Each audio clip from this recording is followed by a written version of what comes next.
Welcome to Sober Dad Crew, the podcast where we talk about all things dad, sobriety, recovery, parenting, music, tattoos, and more. For more information or to get in touch, visit soberdadcrew.com. My guest this episode is Phillip Vitela. After 20 years of jumping out of planes in the Army, Phillip settled in Washington and discovered the world of sobriety. And after stumbling around to find his new path in the world, he found that path was in photography and the privilege of helping his fellow vets. Phillip works with the veteran community in Washington with almost any issue they need to navigate. All right, Phillip, welcome to Sober Dad Crew. Thank you for having me. Absolutely. You know, we kind of connected in a funny way, but it's a very recovery way, I think, as I reached out to like the sober curator folks that I found on Instagram, and they're like, oh, talk to Phillip. Yeah. He's a cool guy. He's an interesting guy. And I love how our world works that way. They all intersect, and Elise and the crew there is, they're really, I think they're amazing. Sober Curator is an amazing group of people. Yeah. I mean, I've been digging around on that site, and I recommend it to everyone to check it out, and I'll put a link in the show notes. But just to kick things off, how many kids do you have? Well, I got 3 boys. We have an older boy who's 29. He got out of the Army a couple of years ago. He's doing pretty well. Lives down in California. Then we have 18-year-old who's away on the East Coast going to school, and we have our 17-year-old who is a junior in high school this year. So he sees us every day, all day. I have one of those juniors in high school. Oh, yeah. She's with me every other week because then she's with her mom. Yep.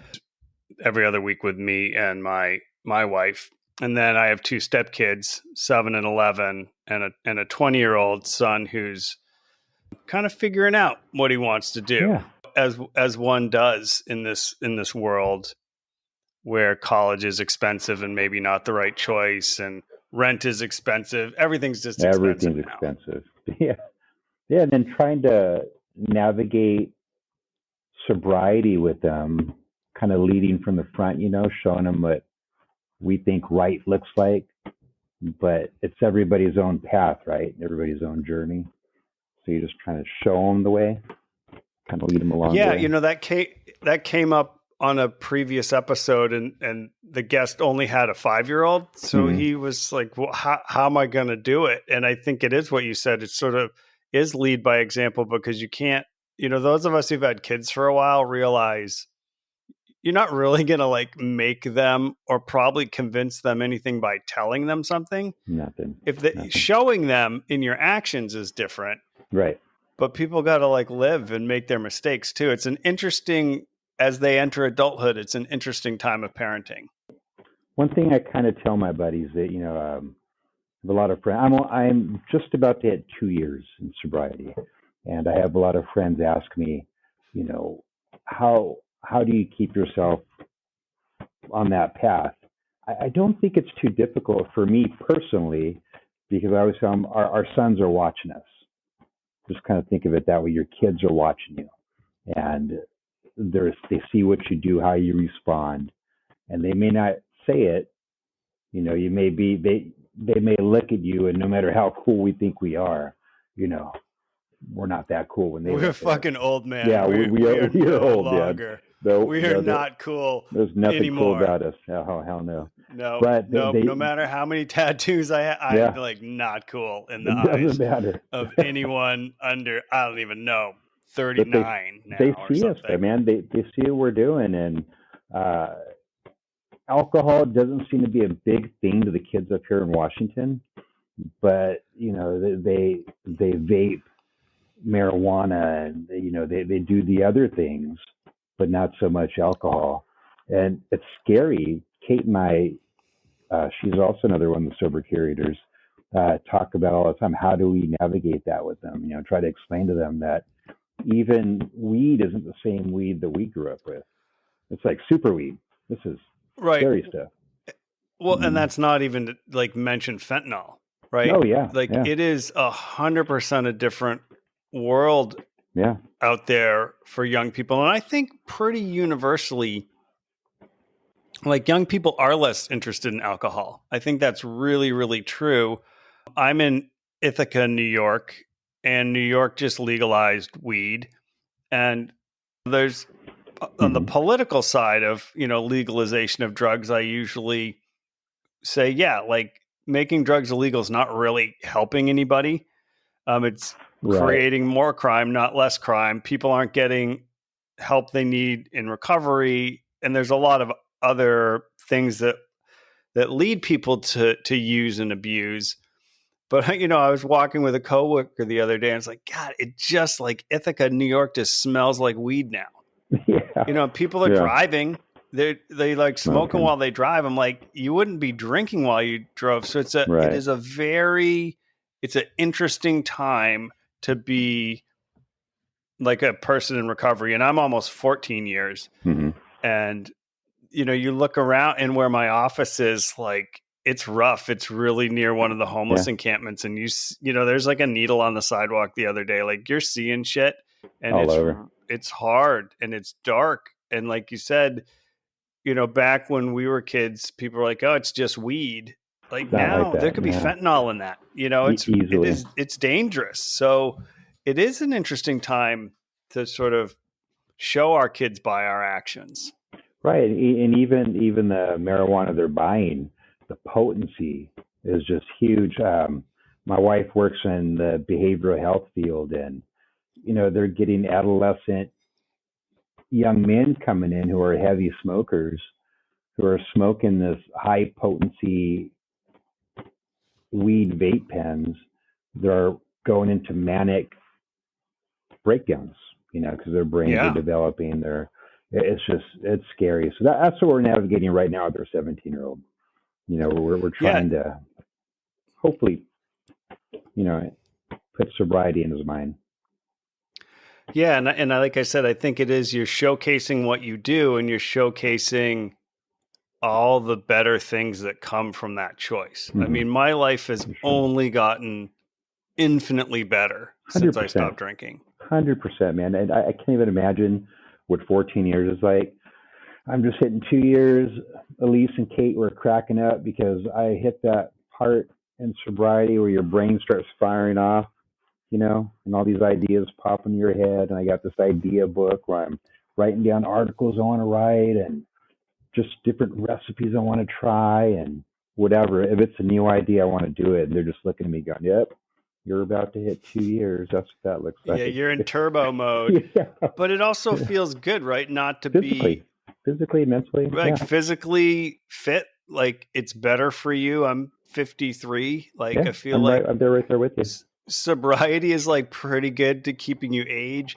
All the links of alcohol and dementia. There's like a lot of reasons, even if you're not someone with substance use disorder, there's a lot of reasons and a lot of research that's really is showing that no amount of alcohol is particularly good for anybody, even though the industry would going to tell you like that glass of red wine is good for your heart and all that crap. That's all marketing. I'm in marketing. It's I know money. about It, that. it comes down to money, Yeah. So um, I was watching one of the British, the UK ministers of Parliament talk about bar graph he had developed and made, and he presented Parliament with it, and it was showing how they wanted to dump money into knife crimes and drugs and whatever the drug was, heroin, whatever it was. And he showed this graph that showed their alcohol accidents and deaths and health risks were so high. Why didn't they want to dump money into that? And he got pulled aside, and they're like, "Hey, man, just that's we don't go there." And it came down to money. It came down to marketing and business, and just multi-billion-dollar corporations that you turn on the TV, open a magazine, you're going to see an ad, right? Right. That's you're talking money. How long did it take cigarettes to get pulled from magazines, newspapers? We grew up with the Marlboro Man. That was Yeah. a cool dude. 100%. That was a cool dude, What man. was I was watching, Died of I cancer. can't even remember what movie I was Yeah, watching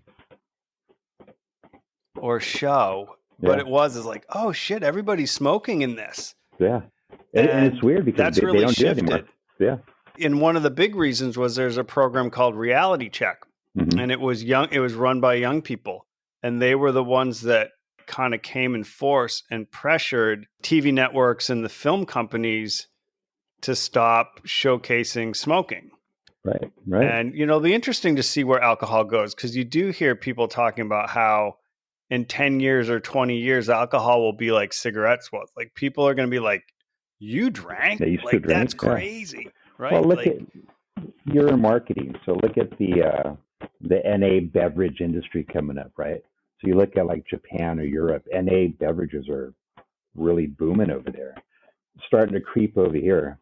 I've had a number of folks who are in that NA kind of space on.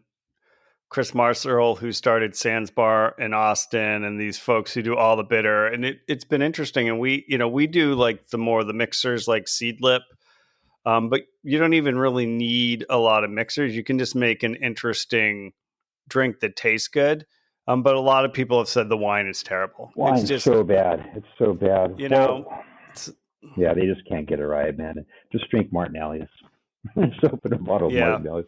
But Vegas, we went to Vegas to go watch U2 in October, and several of the bars, when I was like, "Do you have anything NA?" and they're like, "Got you, man. Hold on, mix something up," and they're good. They knew yeah, right away. 100%. Yeah, a I mean, that's couple, been, didn't, but yeah.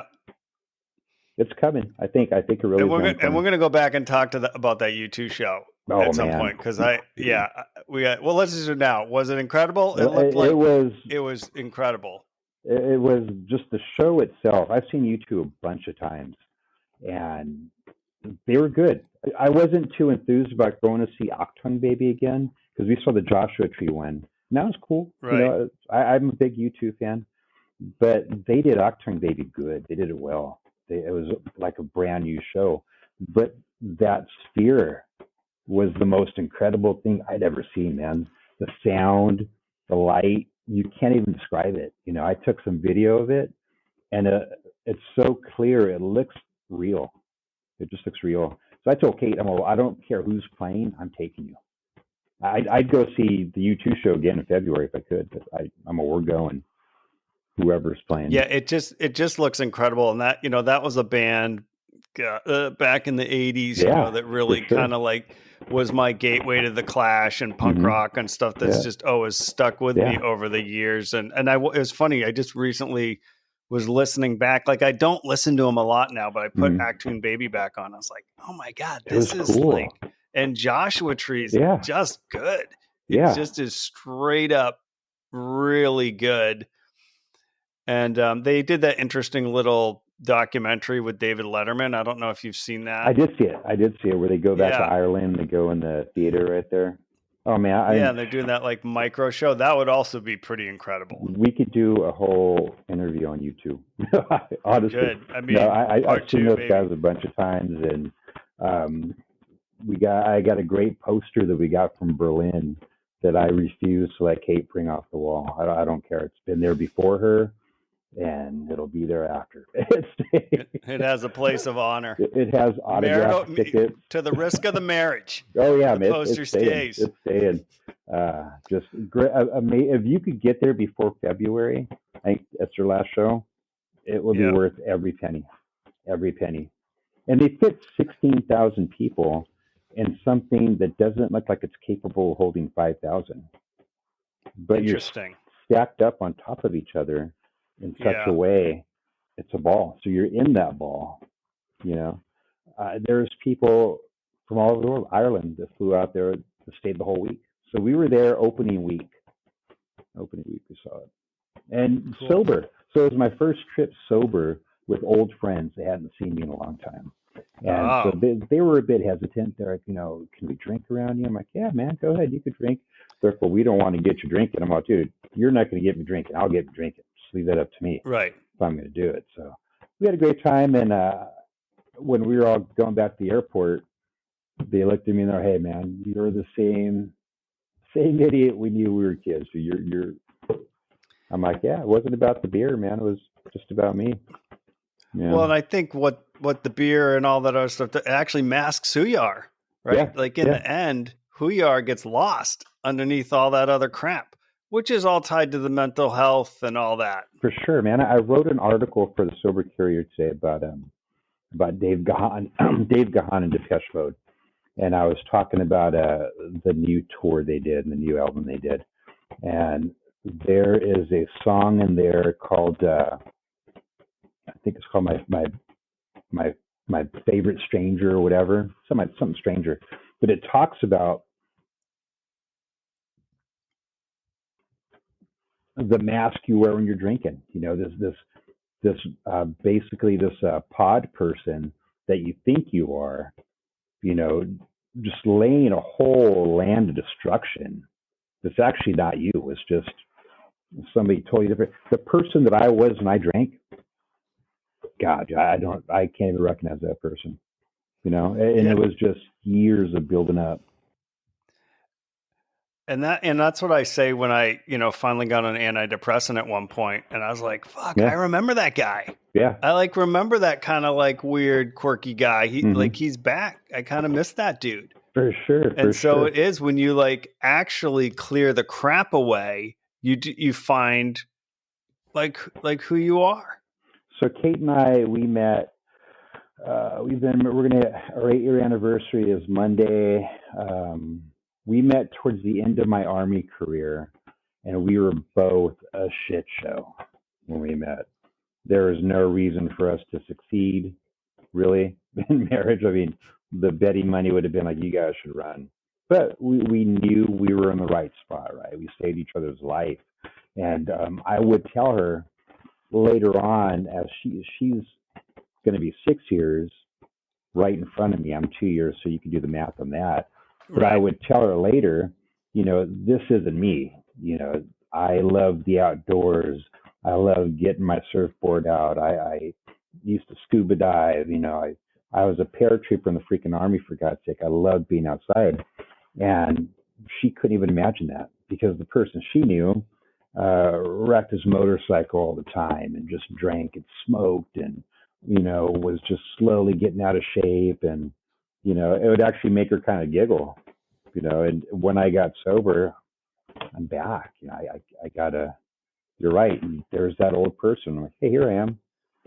Here's the Yeah, guy you missed and you out do have on. to like figure out why you were trying to like hide that person and hide from that person, Yes. right? Why, That's the why work. you What drink and how you drink. It's not that you Right, drink. like whether it's therapy or a 12-step program or Hmm. whatever it is that works for you, it For has to sure. get to the core of like what's there.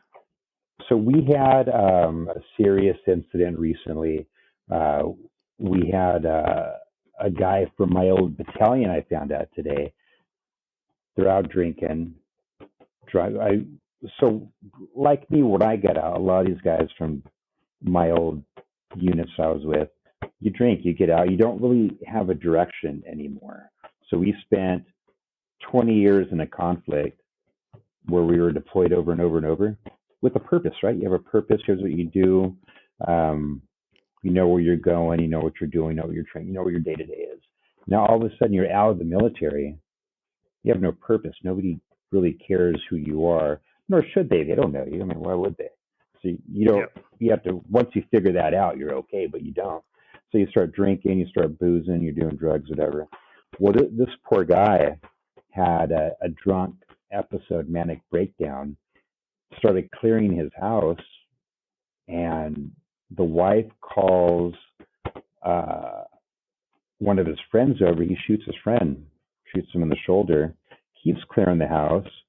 Cops come.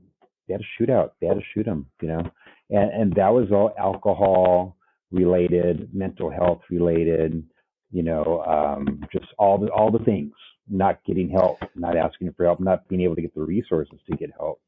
So last Tuesday, we had just started another peer group built around sobriety, right? Veterans who are going to be sober and stay sober and encourage each other to be sober, but also built around talking to each other and then reaching out to behavioral specialists. So right now we're 4, then hopefully next week we'll be 6, 7, 8, and grow that bit right there. So That's a big Yeah, thing you that know, we're and I, doing and now. I and I didn't serve in the military, you know, and so I wasn't deployed. I don't know, you know, what that experience is like. I have some friends who are, and you know, one who, when she was in Afghanistan, we Yeah, corresponded a lot. But you know, you see things and experience things that the rest of us have no comprehension of. So I well, cops, imagine, firefighters, first yeah, responders right, in general. Yeah, yeah, right. You just see that stuff that the rest of us can't even really comprehend. So I imagine you need kind of your peers, right, to talk right. to But that I think understand absolutely what it was like. there's a guy in our group that showed up Tuesday who's a Vietnam vet who I think he said he was 72, hadn't spoken about it till that night, till Tuesday. His wife brought Wow. him, and he had bottled that up for 50 years, you know, and he sat there and he kind of had a little broke down a little bit, and his wife was saying, "I've been living with this for 50 years, trying to get him to talk to somebody to open up." And he obviously is definitely a different generation, but he was so happy to talk to guys who he could just talk to, just unload on, and kind of open that gate up. But I mean, this is for anybody who experiences trauma. Though, I mean, you know, you have we were talking about Kate and I were talking about trauma's trauma. You know, whether you're 17 or 52, you know, something bad happens to you. That's your trauma. So I think as like me and you as fathers, as men, you know, where we're at, we grew up in a time where, and this gentleman was reminding me of it, where you didn't talk about it. You rubbed dirt on it. You went to work. You know, go splash some water in your face. Get to work. Go to school. I want to encourage my sons. If you have a problem, if you're hurting with something, let me know. Let somebody know. Let one of your friends know.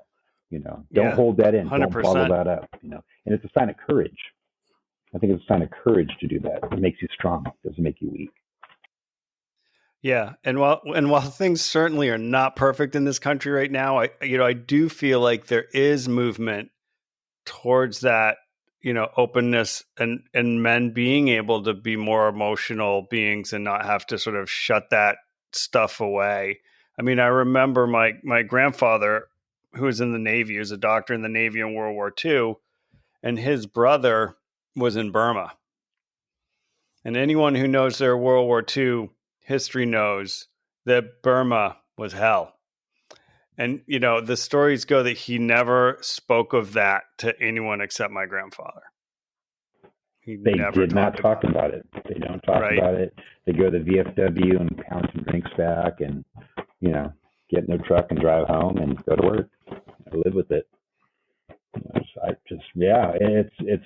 I think I grew up in a house where alcohol played a pretty important part in your life. You know, I didn't grow up myself a heavy drinker until honestly, it's hard to explain this to my wife. She was only there during the heavy drinking years, but it wasn't until the end of my military career where it just started getting heavy because I didn't have anything to do. The mission was over, the job was over. Before that, Well, and probably all like, you know, your level of physical fitness when you were serving must have been pretty rad, yeah, you you can't. know? You're doing other things, and then you're not. So then you're just vodka soda. You know, maybe you won't gain Yeah. weight with vodka soda. Yeah, you do.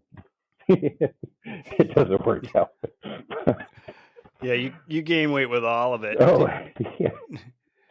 did you always know you wanted to enlist? Like what You know, was the I story did always. behind how you enlisted? I always wanted to enlist. My dad was in the Marine Corps, so I joined the Army, obviously, instead of the Cuz Marine Corps. yeah, Yeah. got to piss them And off a little bit. yeah, I didn't intend to stay in so long, honestly. So I joined the military. I was in for a few years. Went to Germany, had a great time there. Um, just lived the peacetime war or army life for a while. And when I got out, I was out for about a year, and then 9/11 happened. And I came back in, thought, well, this would be over in a year. Knock this out. I'll just get out again, And a bunch of us came back in, went back to our units, signed up again, went to our units. And they said, thanks for signing up. We'll do a short-term contract. We'll be done in about 6 months, 9 months. Shoot, man, 20 some odd years later. Yeah. But Where'd you nobody. go? I went to Iraq, Afghanistan, the Philippines, all over Asia, um, all over, man, and just over and over and over. Uh, and nobody saw that coming. Nobody. I think I was home during a regular year, maybe 5 months, 5, 6 months of the year. If I wasn't deployed, I was training. So, yeah. So now you have to get home and be home every day, which is another adventure. I was telling Kate, man, you're the first person I lived with continuously for more than 3 years. That's crazy. And she just laughed. I'm like, no, I'm not even joking. This is the first time I lived in a house continuously for an extended period of time and seen somebody and had to deal with them every day for an extended period of time. Yeah, which is like, I don't know. I don't think it's hard, but I went It's a different from, learning thing. Yeah. yeah. So I got married in June and we Mm-hmm. met in COVID, Mm-hmm. and I had the two, 16 and 20 now, they were with me every other week, or early on, actually, it was 2 weeks with me, 2 weeks with their mom. So I had Mm-hmm. a lot of downtime, Yeah. Yeah. like a ton of downtime. And so it was, a bit of an adjustment. I think it's fair to say of like, oh, right. I'm like around people all the time, not just my cat. For sure. and then Like, your kids are around. You have a blended family, right? So you're learning how yeah, that dynamic works, and where do you guys fit in with each other's kids, boundaries, and at the end of the day, it's a team effort. It's either 100, 100%. 100% effort or no effort at all. You're Yeah. in I it all mean, the way or not. you're all in or you're all out. I Yep, mean, yep. that's really what You it is. can't. And, we have such an age range now Mm-hmm, too, right? That, that's interesting. I think it's helped me, with the younger two, just because mm-hmm. I've seen the result of what being really active and compassionate parent can do. Yeah, for And sure. so, that, and then I know where I've stumbled before. And so I can kind of check myself, second time around. Did you always want to be a dad? Did you always figure you're going to be a dad? Didn't even think about it, man. Honestly, if I were to do it again, I think the Army would have come first. I'm super happy I got my boys, and I tell them I'm Yeah. very open and honest with my guys. I'll tell them that I'm so happy you're here. I love you. You know, would I have done the Army again? I'm like, yeah, I would have. I would have done this whole thing over again. I think it was unfair to them to do that career and have them. Um, but yeah, eventually I would have been a dad. Yeah, I guess for sure. Yeah, I enjoy it. I think it's a really rewarding. It's it's pretty awesome. It's pretty awesome to be able to maybe stare into the future. And I don't know if I'm weird, and I know they tell me I'm weird, so I must be weird. We're all But fucking weird. yeah, Like, right. that's the other thing, right? You realize like everybody's weird in their Yeah, own screw it. way. I'm It's weird, like a good man. thing to realize because you have a little more compassion towards other people when you're like, we're all kind of weird and we all struggle. Oh man, yeah. Well, you look at your kids. You look at it and you're like, okay, there's you. Like there's Roman, and I tell him like, okay, I don't know what you're going to do or what I'm going to do. I have no idea what's going to happen in 5 years. I know where we're going right now, today, next week, maybe, but we got to do what we're doing because your kids and maybe your kids' kids, I don't know, they might do something great. They might be a president or invent the cure for cancer, get us tomorrow. I don't know. I have no idea, but just the chance that something might come of that down the line is kind of exciting. It's kind of cool. Yeah, and I was just saying to my wife the other day, we were talking about, kids and what they're interested in, all that, and I said it's not my job to get my kids to love the things I love, Mm-hmm. my job is to support them to find the things that they love. But they love it, and they might change their mind 50 times. I don't know. Yeah. I 100%, just. which is okay. I mean, ideally life is long and you can, and the journey matters, right? Like Mm-hmm. that's the thing. You pick your path and your journey, and you kind of got to go on it, and it's not going to always be easy. It's not going to always be smooth, but as a parent, like, we're there to help support. And you could change your mind all the time. It's okay. You saw my photography stuff on Instagram. I didn't know I wanted to take pictures till I got sober, and that was by accident. I wanted to ask you about that. Like what was it? When did you pick up the camera? And like, what was that feeling? Cause like you're doing it, right? You're like getting stuff published and Yeah, yeah. It was an accident. The week before I got my reckless driving, which should have been a DUI, but I got my reckless driving. Kate went to go do a sober event in New York City, New York Fashion Week, and I was, when you're messing up, you're trying to, make amends, because you're messing up. So I got a camera and I was gonna take pictures of her and kind of help her out with her stuff, and we'll try this out. I'll try to do something for her to kind of look good, whatever. So I've been getting drunk a lot. Well, she goes and does this. She's gone like 8 hours, and I wreck into a brick wall, basically. So that was day one of sobriety right there. When she gets home, thinking, all right, well, I need to do something. I need to occupy my time, right? Something's got to change. Let's do something different. So I pick up the camera and just start dumping time into it at that time.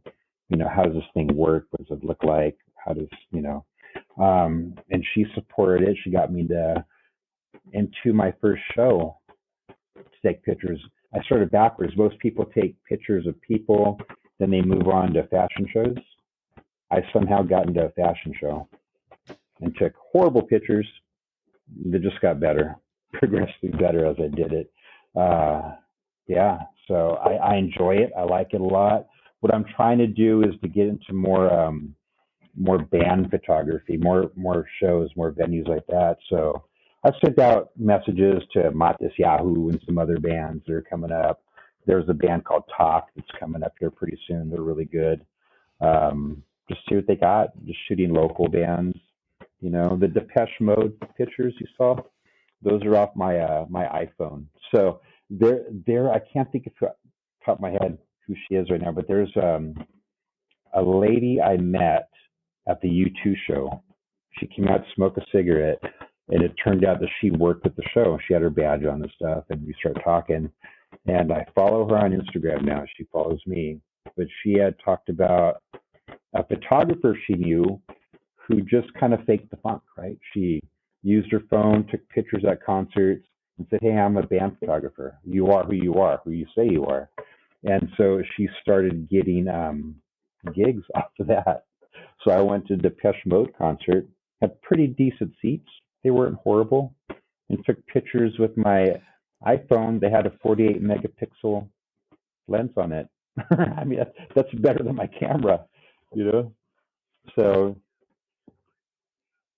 yeah, it was better than my camera. Well, I read about a guy, a photographer who has an experiment, did last year's Super Bowl all on his iPhone instead of using his camera just to see if it would work. I guess he had that much pull that he could do it, and it worked out for him. So I did that show, and we did Berlin. Carrie Nunn came over yeah. here, and we took some with my iPhone. You couldn't bring your camera in. It was a little tiny venue over here, a little theater, and we were able to do that. So I'm hoping I'll keep up with that. I'm kind of taking my son, our youngest boy, with us to do that, and I'll just keep going with it, man. It's I think I spend more money on that than I ever did on booze, though. You're in Olympia, right? I am. Yep. Yeah. So my mom grew up in Eatonville. Washington. You know Eatonville? Okay, yeah, not super far. I do. I'm from California originally, but yeah, I've been here for damn 12 years. I'm still navigating my way around, but I do know Eatonville. There isn't or Washington is Olympia and Seattle, and a few places in between. But when you get to like California, there's something all the way up. Or I lived in upstate New York for a long time, and people would mistake Watertown. Oh, you live in New York? Well, how's Times Square? I'm like, I don't know, man. I live in Watertown. Yeah, so I'm like nearish to Syracuse, right? Yeah, I was joking with someone who is from New York, and he's like, upstate. I'm like, which upstate are you speaking of? The Hudson Valley that's actually not upstate, or actually upstate where I live, which is like 5 or more hours from the city. Oh yeah, Yeah. I I lived on the freaking river. Yeah, I mean, beautiful. It's upstate's beautiful. The mountains, like I live in the Finger Lakes. I mean, let's talk a little bit more about your work with vets. How did that start for you? So that was by accident. So like so when I got out of the army, aimless man, aimless, complete shit show, just drinking. I got out on a pretty not a great note, you know. For me, the war was over. I wasn't in my element anymore, you know. I think I was drunk most days. The last few months I was in the army, I was probably drunk most days. So I get out, no job. Didn't really think about getting a job. I just have a little bit of, you know, whatever, disability money, pension money. I didn't have a plan. There's no plan. My only options were to sober up and take a job contracting or wherever somewhere else. I didn't really want to sober up, so I took a job at a boat shop. I don't know shit about boats, man, but I took a job at a boat shop and I became the kayak guy. I know a lot about kayaks now. Ask me about kayaks, I help you out. But I started running into people that I knew from base, and it was kind of humbling, a little bit humbling. And Kate had talked me into getting. Oh no, I'm sorry, my son, my middle son had talked me into getting some therapy. He's like, Dad, I'd like to see you get some help. Um, Went to get some therapy. That got the ball rolling. I applied for a background investigator job with the government and got the job. It's kind of down my alley, kind of a dry job though, just mindless paperwork job. And it was going to take about 3 months to get that job processed.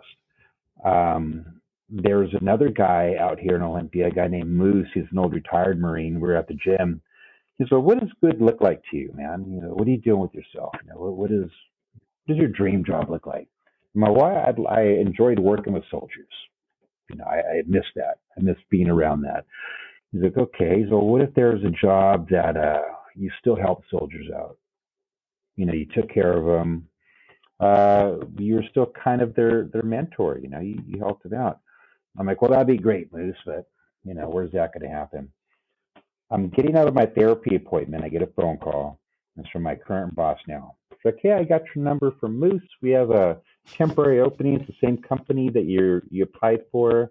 I know it's going to take a minute for you to get that squared away. So would you do this for a minute, just temporarily? I'm like, yeah, sure. When do you want me to interview for it? She'll, how about right now? I'm like, all right, not really prepared, but okay. Interviewed in the Don't have to parking put a lot. tie on when they do that. Yeah, exactly, right over the phone. And there are the job's yours. We know it's temporary, but the job's yours if you want it. Uh, I've been here for 5.5 years now, and I love it, man. It's the best fit ever. It was hard doing it not sober. Not gonna lie, because you have to come Yeah. here and tell people what to do to better themselves when you're not doing it. Yeah. Well, because you're a liar, You're right? lying I to them. mean, like, That's what addicts do, right? You lie. yeah, right. I mean, not to put too fine a point on it, Yeah, but you you're lie. faking it, you right? you fake it, you lie, you whatever. You know how to do it, but you're not doing it. So did that. Once I became sober and became open about I'm open about it. I mean, it is on my wall. It's I'm the sober guy downstairs in the office. Once I became open with it and started directing people where to go, it helped not only helped me, but it really helped my mission here tenfold and helping them get started. And the peer group kind of came out of that.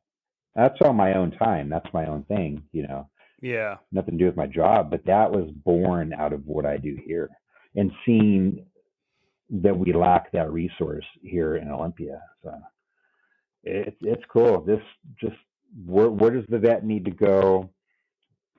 What resource do they need? How do I get that resource? Whether it's here, I've had guys all the way in West Virginia, call me up, say, "Hey, I'm in trouble. I'm on the side of the road. I'm uh, whatever the situation may be. I need help, man. Can you help me out?" So we start making phone calls. Where can I get them? Where can I help them out? So we're building on it. Yeah. I mean, it's such important work because, vets have a higher rate of suicide. They have a higher rate of Huge. substance abuse. They have a higher rate of homelessness. It's like, Mm-hmm. how do we accept that as like a country that folks that serve, we just kind of like get out and we just are like, whatever. Well, there's two things. Thanks for what you did. See ya. Exactly, and that's horribly sad. And there's two things to that. One thing is, I mean, let's face it, the government machine isn't in the business of creating civilians. They're already here, right? They're in the business of creating an army, a military. So they're going to train you to go that direction, muscle memory, whatever the train is. Here's where you're going. They're not going to bring you back. That's not their thing. But they did make a promise to you. If you give us this, we'll give you that. And they are constantly trying to cut that promise. Constantly. So we have to lobby for ourselves. Hey, here's what we need. Here, we're not asking for a lot. We're asking for what you promised us. The basics: medical care, behavioral health care, substance abuse care, and a bed when some of these guys go too far down that rabbit hole. Yeah. And that's for everybody. That's for society as a whole. There's so many people that are falling down that hole. But these veterans, they made a promise to them. Keep your end of the promise, man.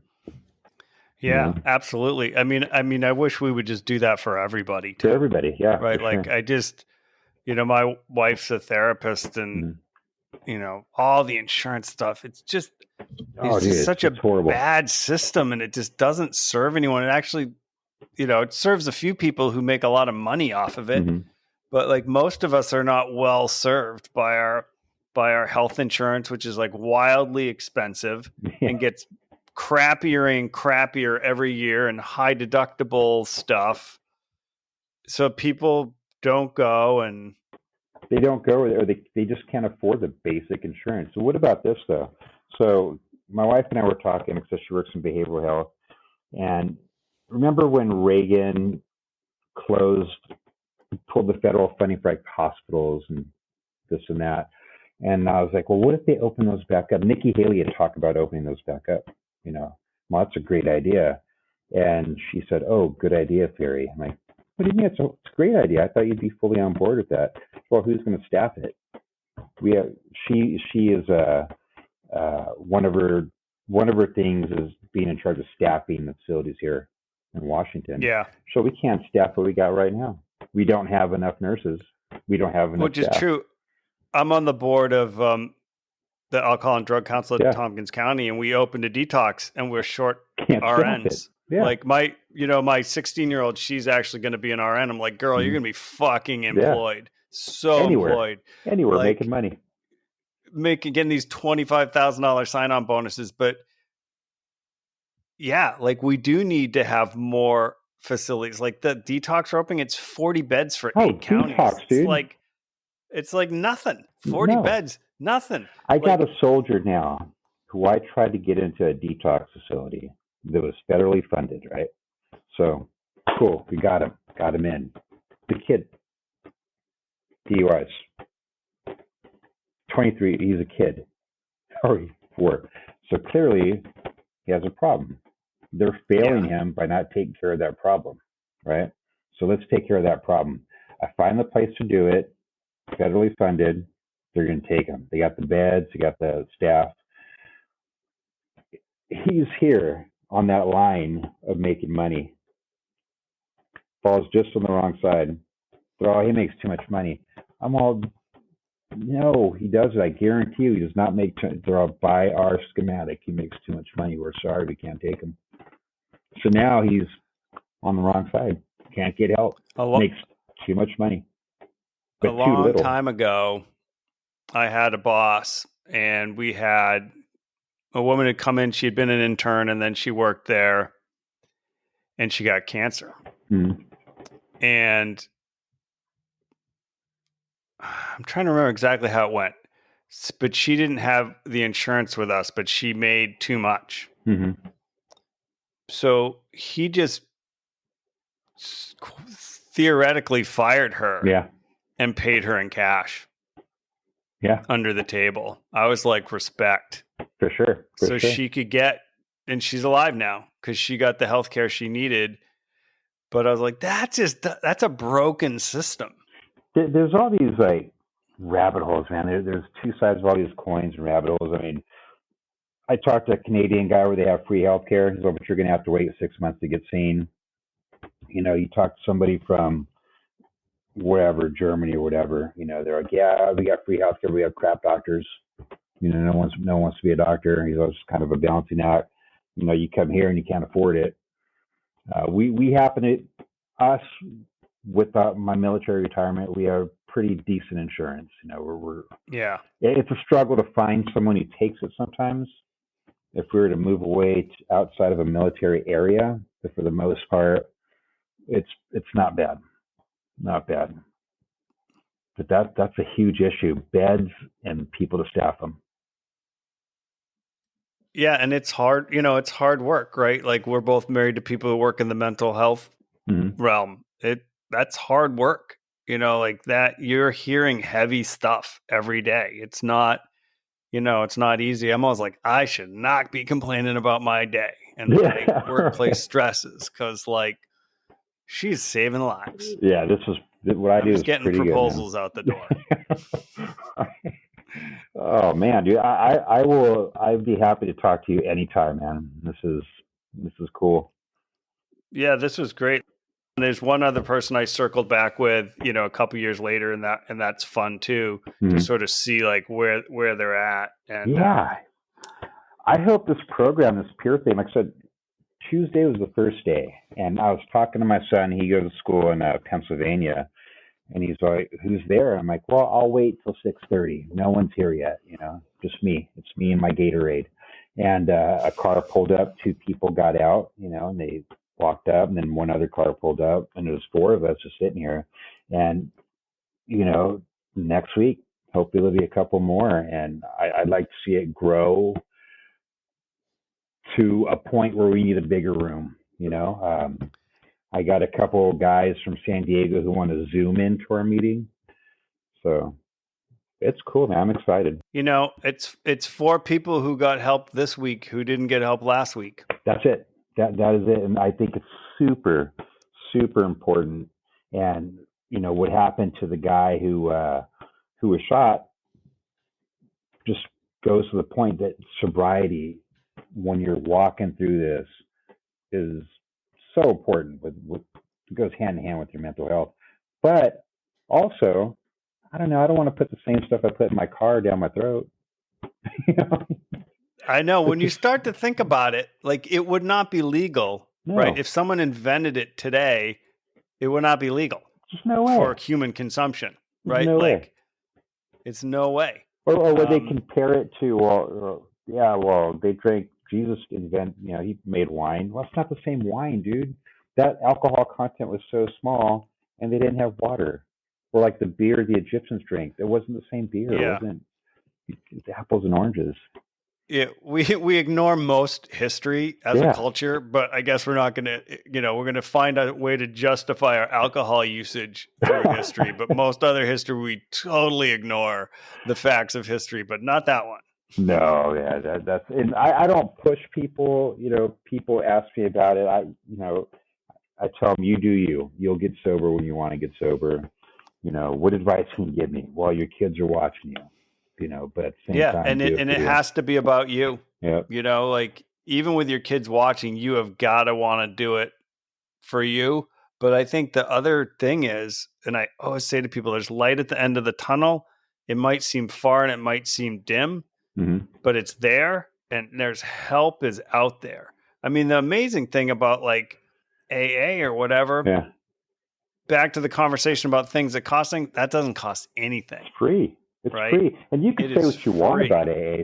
Some people like it, some people don't. I think those 12 steps are so valuable in any segment of your life, anything you're going through. Even if you have no issues at all, those 12 steps will fit into your life. Yeah, Period. right. They're sort of life Oh living man, they're good. skills. They're good, and just to have, I think for me, I needed that community around me in the beginning. Yeah, I just was good. So I don't go to AA now, honestly. Like we were saying earlier, for me it was why I drink, not so much that I drink. It was why and how I drink. So I never went through detox. I never went. My body never reacted that way. So, Yeah, and just I've said it luckily, before. yeah, The PSA is you got to be careful if you just stop drinking. yeah, Like, I mean, I you die. did, but I always describe myself as sort of the medicinal drinker. Mm-hmm. It was like one glass, two glass, one, three. So I was never drunk a lot. That was Yeah. never my thing. But I used it as a coping mechanism, and it doesn't really matter. Even if that's one glass, Mm-hmm. if it's a coping mechanism, it's a problem. Yeah, absolutely. It's why and how you do it, man. I was a one drink that was always about eight. It was It's just a never. really fucking big drink. Yes, it was one drink. It was never. Yeah, you're just subdividing it into 8 parts Yeah, no, because but it's easier to hold the small part than the bucket. But exactly, man. Oh yeah, yeah, no, dude. this was great, man. I super appreciate it. Thanks, Ben, and I'll push it out there. Also, I'll push out your show, and I think you have some good interviews, man. They're really great. And Yeah. your interviews, the people you bring in, they connect, but also they're so different. You know what I mean? Yeah, I mean, I've been I was super cool. I was like excited to talk to you as a vet because that's been kind of on I have this little mental bucket list, Mm-hmm. And like someone who's spent a lot of time in the military was definitely somebody I wanted to talk to. Like I'm going to be talking to a chef at some point. So it's because that's a field that's totally chock-a-block Oh with yeah. like people who drink too much. So I've been trying to find like a lot of different kinds of people, both because it's just interesting, but also to show it's everybody, it's anywhere. Mm-hmm. But look at all of us who are all different, all getting healthy. Thanks for listening. For more information, for links to any music or books we talked about, or to buy some Sober Dad Crew merchandise, please visit soberdadcrew.com.